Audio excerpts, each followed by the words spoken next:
video, we will be looking at subordinating conjunctions. Okay, so a good way to remember some of the subordinating conjunctions is a mnemonic which you may be familiar with, which is I saw a wababa, where each letter stands for one of the subordinating conjunctions. Okay, so let's go through each one. So I is if,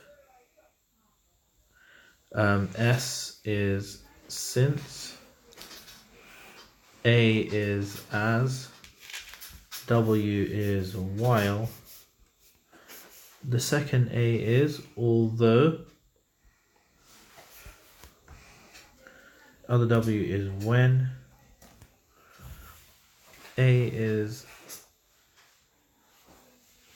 after, B is before, U is until, and the last B is because.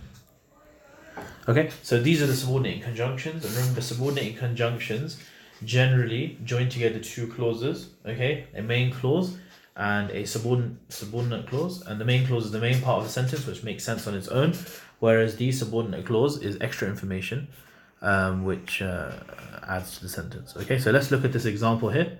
So the example is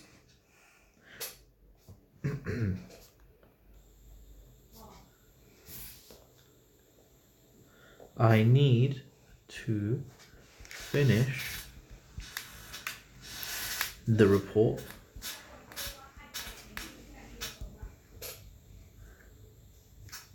before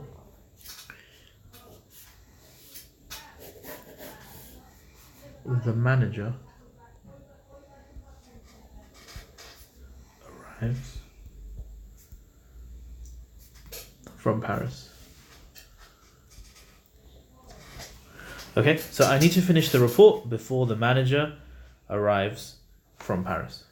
Okay, so let's look at this sentence. We have the subordinate clause, the subordinate conjunction here, which is the word before. We have the subordinating conjunction, which is the word before. Okay, so let's look at the part of the sentence before it. I need to finish the report, which is the main part of the sentence, which makes sense on its own. Then you have the second part of the sentence, which is the manager arrives from Paris, which doesn't really make sense on its own, which is supporting information to the main part of the sentence, which is the manager arrives from Paris. So together it is I need to finish the report before the manager arrives from Paris.